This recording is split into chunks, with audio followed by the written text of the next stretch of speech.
सोचिए एक ऐसा द्वीप जिसके कण कण में आप कह सकते हैं आस्था बसती हो। एक ऐसी जगह जहां भगवान राम ने खुद इतिहास रचा था। जी हाँ, आज हम बात करने वाले हैं भारत के आध्यात्मिक दिल रामेश्वरम ज्योतिर्लिंग के कुछ अनसुने रहस्यों के बारे में। इसे दक्षिण का काशी क्यों कहा जाता है और इसकी कहानी त्रेता युग से कैसे जुड़ी हुई है। चलिए आज इसी सफर पर निकलते हैं। तो देखिए, इस जगह की सबसे खास बात यह है कि ये सीधे सीधे भगवान राम से जुड़ी है। ये वही जमीन है जहां उन्होंने खुद इतिहास के सबसे शक्तिशाली शिवलिंगों में से एक की स्थापना की थी।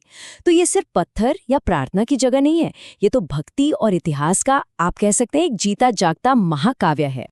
तो सबसे पहले ये सवाल आता है कि ये दिव्य जगह आखिर है कहाँ। तो देखिए, रामेश्वरम जो है वो तमिलनाडु का एक बहुत ही खूबसूरत द्वीप है।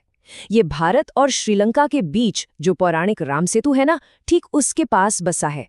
सरस सोचकर देखिए, चारों तरफ नीला समंदर और उसके बीच में ये आस्था का द्वीप।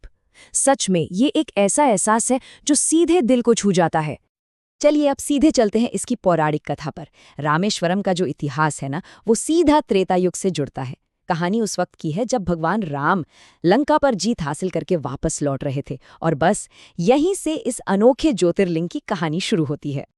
तो सवाल ये है कि इस मंदिर की स्थापना की जरूरत ही क्यों पड़ी। इसकी वजह जुड़ी है प्रायश्चित से। देखिए, रावण भले ही एक राक्षस था, लेकिन वो एक बहुत बड़ा विद्वान, एक ब्राह्मण और भगवान शिव का बहुत बड़ा भक्त भी था। तो जब उसका वध हुआ तो भगवान राम पर ब्रह्म हत्या का पाप लग गया और बस इसी पाप से छुटकारा पाने के लिए उन्होंने भगवान शिव की पूजा करने का फैसला किया। अब कहानी में एक दिलचस्प मोड़ आता है। भगवान राम ने हनुमान जी को भेजा कि वो कैलाश पर्वत से एक शिवलिंग लेकर आएं। लेकिन हनुमान जी को आने में देर हो गई और पूजा का जो शुभ मुहूर्त था वो निकलता जा रहा था। तब माता सीता ने एक बहुत ही अनोखा काम किया। उन्होंने वहीं समंदर के किनारे की रेत से ही एक शिवलिंग बना दिया। और बस जैसे ही वो रेत का शिवलिंग बना, ठीक उसी वक्त हनुमान जी भी कैलाश से शिवलिंग लेकर वहां पहुंच गए।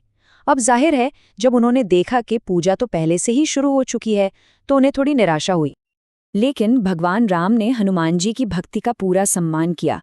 उन्होंने हनुमान जी के लाए शिवलिंग को भी वहीं पर स्थापित कर दिया और सिर्फ इतना ही नहीं, उन्होंने ये वरदान भी दिया कि कैलाश से लाए गए इस शिवलिंग की पूजा रेत से बने शिवलिंग से हमेशा पहले की जाएगी।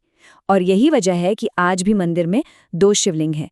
एक रामलिंगम जो मुख्य ज्योतिर्लिंग है और जिसे माता सीता ने बनाया था, और दूसरा विशालिंगम जिसे हनुमान जी लेकर आए थे।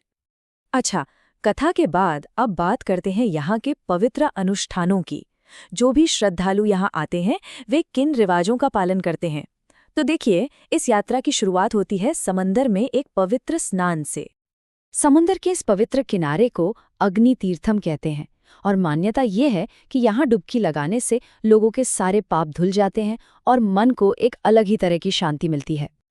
अब समंदर में स्नान करने के बाद तीर्थयात्री मंदिर के अंदर जाते हैं, जहां एक और बड़ा रहस्य इंतजार कर रहा होता है।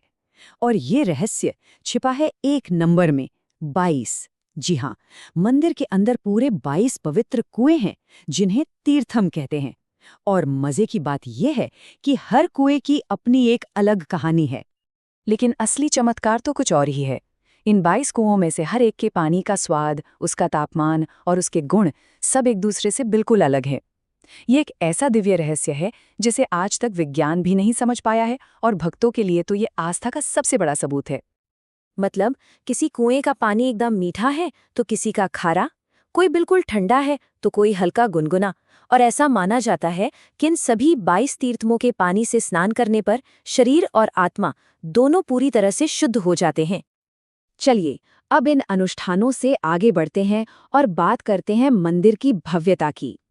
रामेश्वरम मंदिर सिर्फ एक धार्मिक जगह ही नहीं है, बल्कि ये आर्किटेक्चर यानी वास्तुकला का भी एक शानदार नमूना है।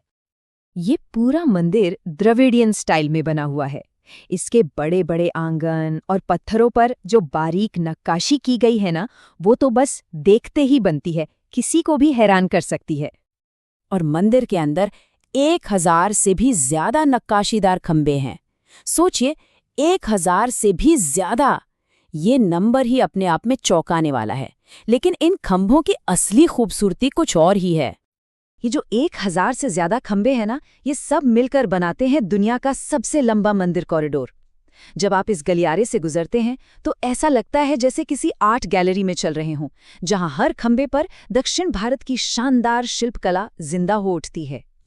तो चलिए अब आखिर में बात करते हैं रामेश्वरम दर्शन के आध्यात्मिक महत्व की। आखिर क्यों ये जगह हिंदुओं के लिए इतनी ज्यादा महत्वपूर्ण मानी जाती है?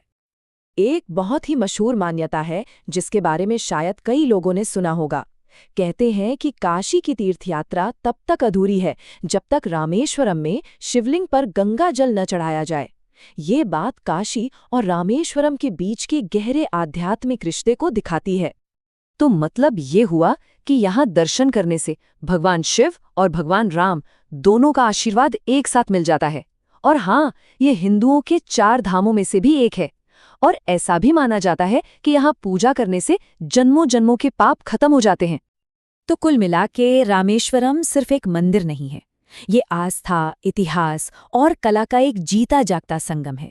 ये हमें याद दिलाता है कि अगर भक्ति सच्ची हो तो वो पहाड़ भी हिला सकती है और रेत के कणों को भी पूजनीय बना सकती है। और ये एक सवाल भी छोड़ जाता है, आज के इस दौर में इस तरह की अटूट आस्था की किसी के जीवन में क्या जगह हो सकती है?